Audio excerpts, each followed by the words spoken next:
Good morning students. आज का हमारा टॉपिक है गांधी जी के अस्पृश्यता संबंधी विचार।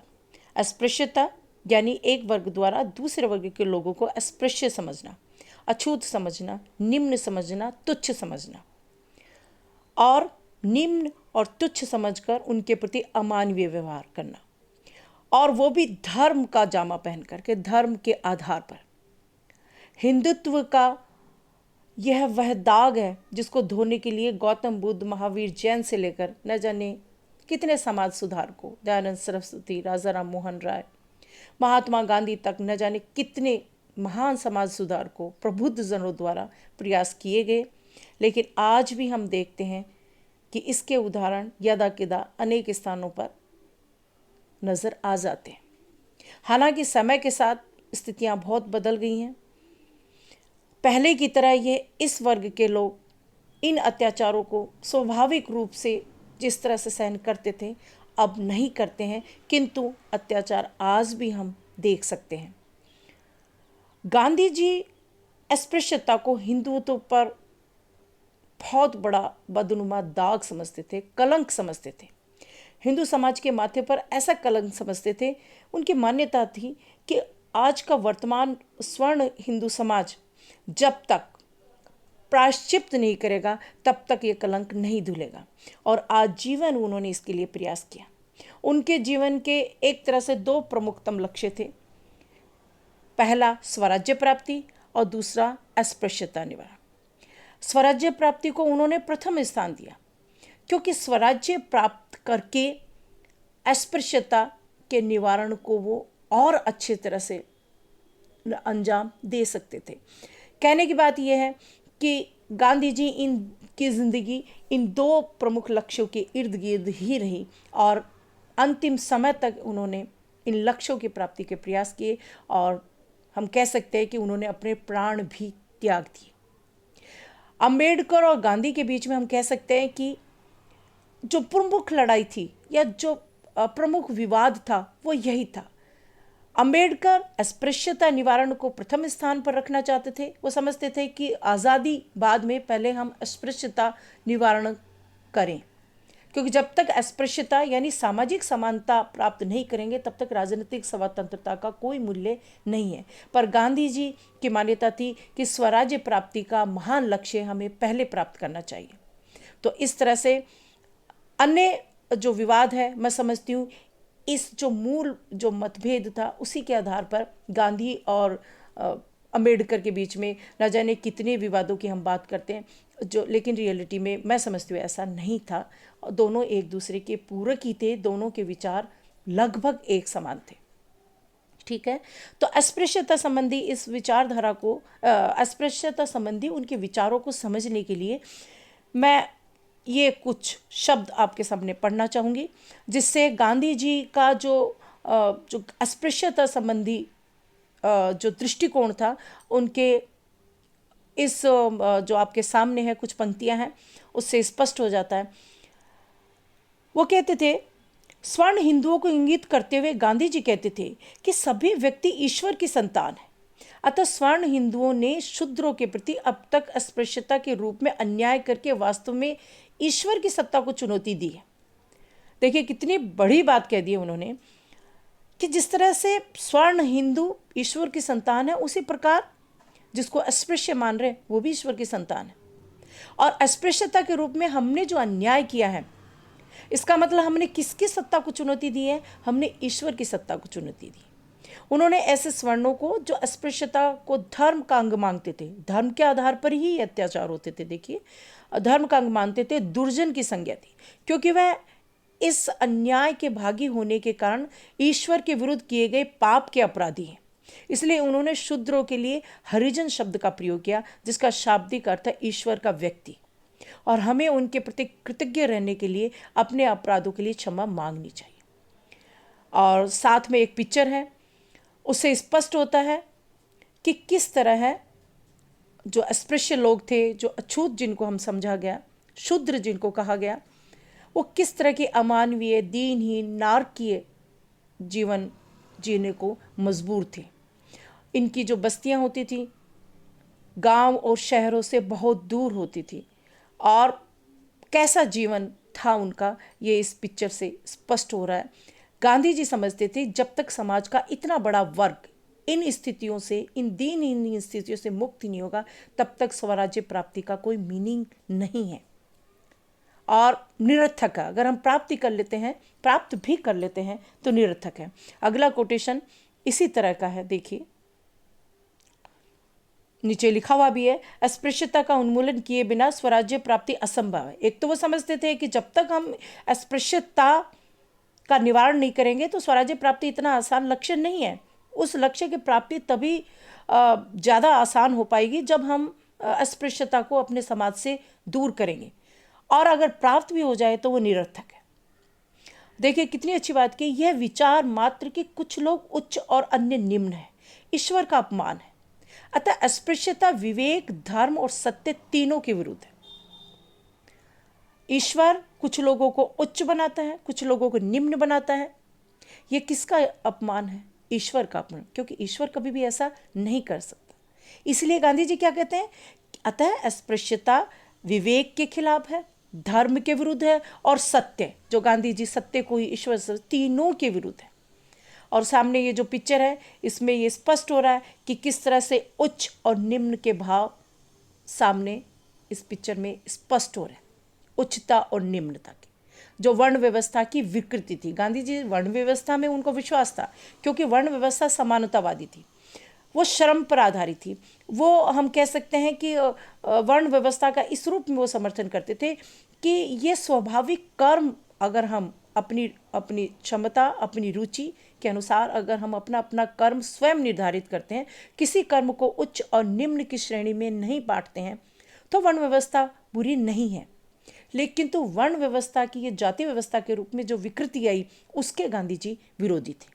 इसलिए हिंदुत्व और वर्ण व्यवस्था में उनको विश्वास था, किंतु वर्तमान जो विकृतियां जो अस्पृश्यता के रूप में आ गई थी उसमें उनको पूर्णतः अविश्वास था, और उन्होंने हमेशा विरोध किया, और न सिर्फ विरोध किया बल्कि अपने जीवन का बलिदान भी कर दिया। तो अब हम देखते हैं अस्पृश्यता निवारण पर गांधी जी के जो विचार हैं उनको कुछ बिंदुओं के माध्यम से हम स्पष्ट करेंगे कि उन्होंने इस क्षेत्र में, हालांकि हम जानते हैं कि स्वतंत्रता आंदोलन ही उनका मूल मोटिव था, मूल लक्ष्य था, साध्य था, और अनेक जो साधन थे, सत्य, अहिंसा, सत्याग्रह, निष्क्रिय प्रतिरोध, असहयोग, सविनय अवज्ञा आंदोलन, भारत छोड़ो आंदोलन, लेकिन इन सब के बीच अस्पृश्यता निवारण को वो कभी नहीं भूले। इन सब के साथ उन्होंने अस्पृश्यता निवारण के लक्ष्य का भी प्रयास सदैव किया, और जैसा मैंने शुरू में कहा कि दो प्रमुखतम लक्ष्य थे, स्वराज्य प्राप्ति और अस्पृश्यता निवारण।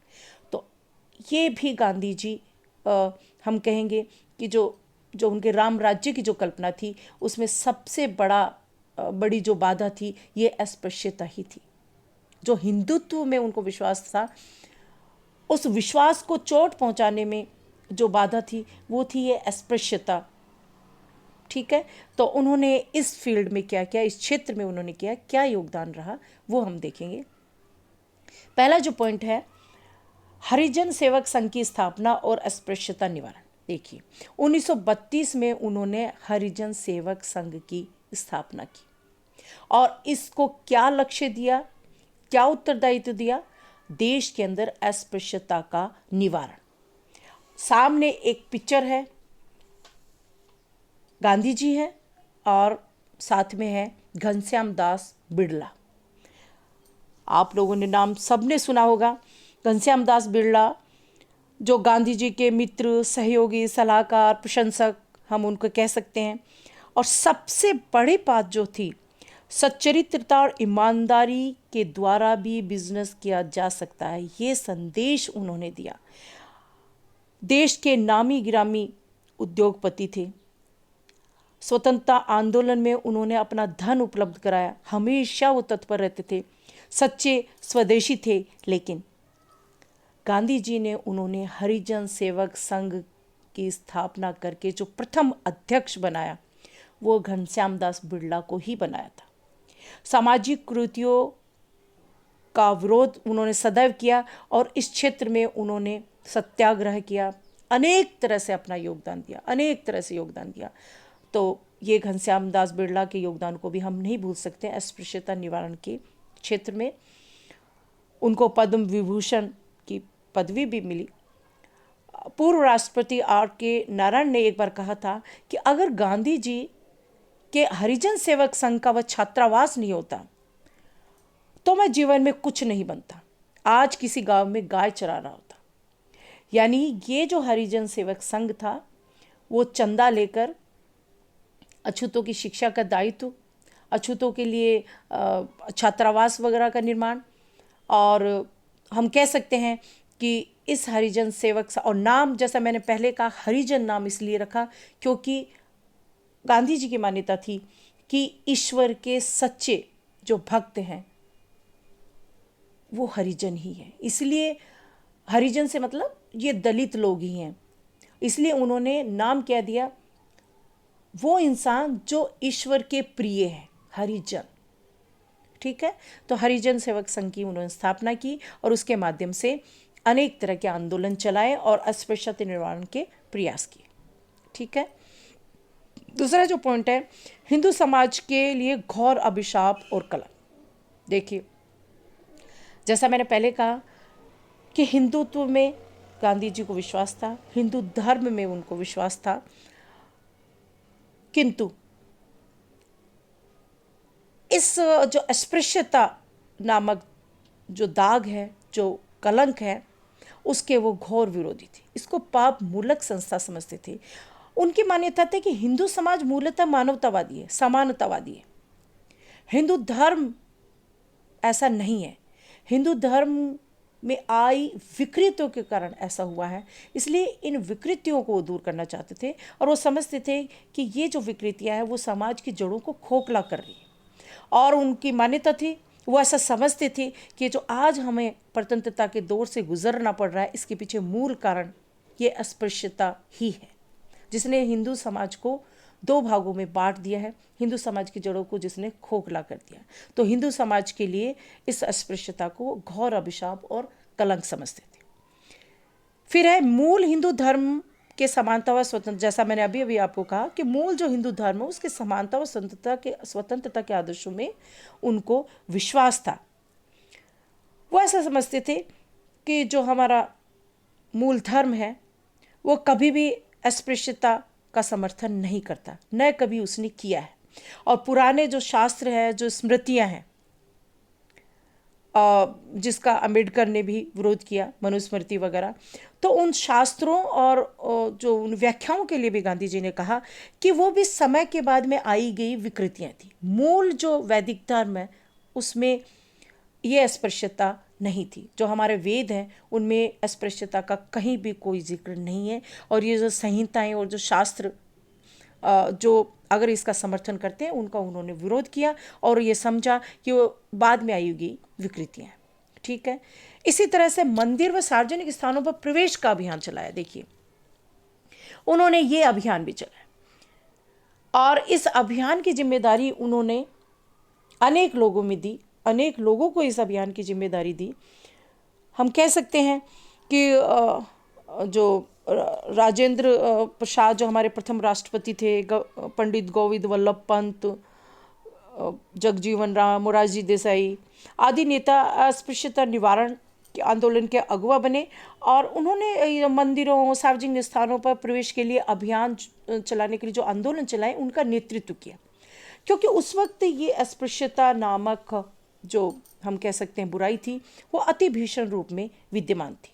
और देखिए, साथ में एक पिक्चर है, वो है विनोबा भावे की।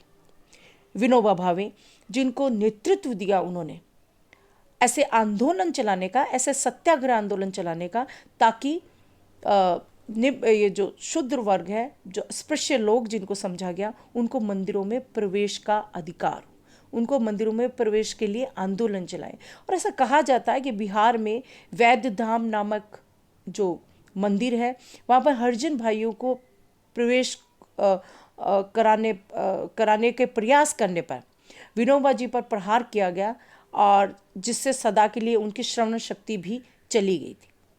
विनोबा जी का जो रियल नेम था विनायक नरहरि भावे था, लेकिन उनको विनोबा भावे क्यों कहा गया? विनायक नरहरि भावे था, पर किस नाम से जाने जाते हैं? विनोबा भावे के नाम से।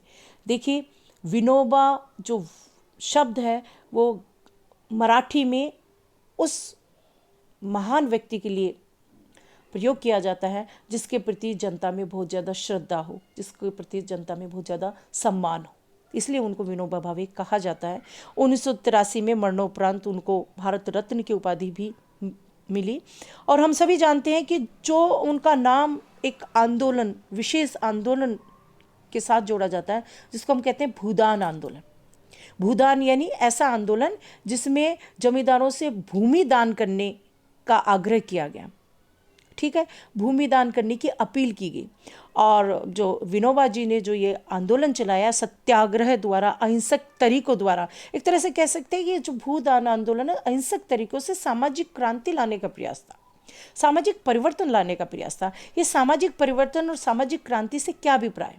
क्योंकि ये कानून तो पारित कर दिया गया कि अब जो जमीन है वो जमींदारों की नहीं रहेगी, राजाओं की नहीं रहेगी, जमींदारों की नहीं रहेगी, सामंतों की नहीं रहेगी। किसकी रहेगी? जो उस जमीन को पर हल चला रहा है उसको मिलेगी।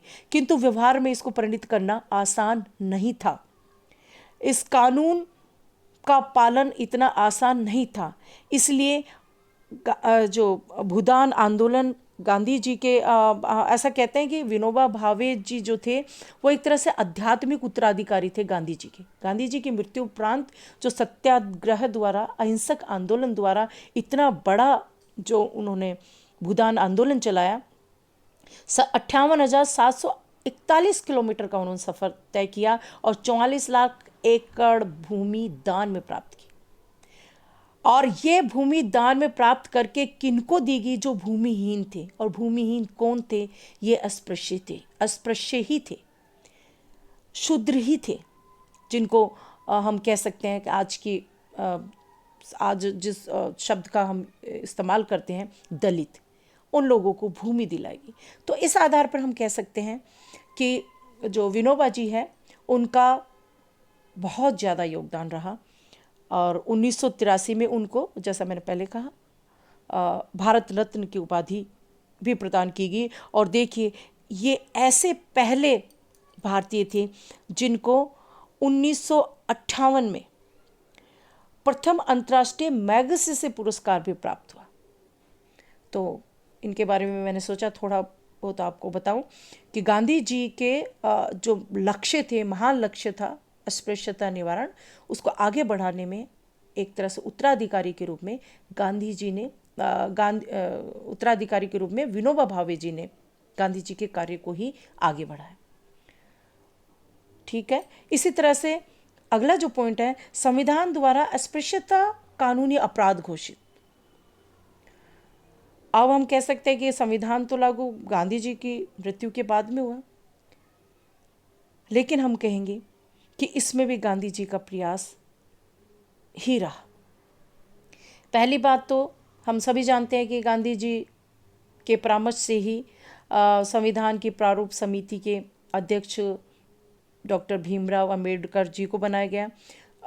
उनका प्रमुखतम योगदान ये जो अनुच्छेद 17 द्वारा दंड का प्रावधान किया गया, उनका तो है ही है। खैर, किंतु हम ये कहेंगे कि मूल जो भावना थी वो गांधी जी की भी थी और अंबेडकर ने उस भावना को कार्य रूप दिया संविधान के इस प्रावधान के माध्यम से। ठीक है, उन्होंने एक बार कहा भी था, मुझे दोबारा जन्म मिले तो मैं किसी सफाई कर्मचारी के घर जन्म लेना चाहूँगा। देखिए कितनी बड़ी बात उन्होंने कह दी है। सामने आपके सफाई कर्मचारी की एक छोटी सी तस्वीर आपके सामने है। इससे हम ये एहसास कर सकते हैं, इनकी पीड़ा को हम अनुभव कर सकते हैं कि किस तरह की परिस्थितियों में इस वर्ग के लोग कार्य करते हैं। और यदि हम उनका अपमान करते हैं तो गांधी जी सही कहते थे कि हम पाप करते हैं। छठा जो पॉइंट है, संविधान परिषद का गठन और सेवाओं में आरक्षण गांधी जी के विचारों का ही प्रभाव था। इसमें भी हम कहेंगे कि मूलतः ये सारा जो गांधी जी का दृष्टिकोण कहिए या अम्बेडकर का दृष्टिकोण कहिए, प्रारूप समिति के अध्यक्ष के रूप में अम्बेडकर का ही मुख्य योगदान हम कह सकते हैं। लेकिन एक बात बहुत कम लोग जानते हैं कि हरिजन सेवक संघ के जो सचिव थे और महान सेवक और अस्पृश्यता निवारण क्षेत्र में जिन्होंने अनेक आंदोलनों का संचालन किया, श्री ठक्कर बाबा, उनको सदस्य जो बनाया गया, उसके पीछे मूल कारण यही था कि इन अस्पृश्य, दलित वर्ग, हरिजन जिनको नाम दिया गया, उनको आरक्षण दिया जाए। उनको एक तरह से हम कह सकते हैं कि ऐसे लाभ, ऐसी सुविधाएं दी जाए हर फील्ड में, एजुकेशन से लेकर के नौकरी तक, राजनीति तक, ताकि उनके जीवन स्तर में सुधार हो और समाज में समानता वो प्राप्त कर सके। ठीक है, तो संविधान परिषद का गठन और सेवाओं में आरक्षण में भी हम कह सकते हैं कि गांधी जी के विचारों का ही प्रभाव रहा। आपके सामने ये जो तस्वीर है गांधी जी की, और किस तरह से जनता का हुजूम हम कह सकते हैं आपको नज़र आ रहा है। गांधी जी के प्रति जो भाव हम महसूस कर सकते हैं, देख सकते हैं, किस तरह से उनको ईश्वर के दर्शन की तरह अनुभूति जो इतने सारे लोग हैं उनकी आंखों में हम देख सकते हैं। और वास्तव में ही गांधी जी इस वर्ग के लोगों के लिए देवता ही थे। जिस तरह से अंबेडकर को पूजते हैं, उस वक्त गांधी जी के लिए भी उतना ही सम्मान उनके मन में था, और उन्होंने, जैसा मैंने पहले कहा, आजीवन इसके लिए प्रयास किया और अपने प्राणों की आहुति भी दे दी। तो ये थे गांधी जी के अस्पृश्यता संबंधी विचार। धन्यवाद।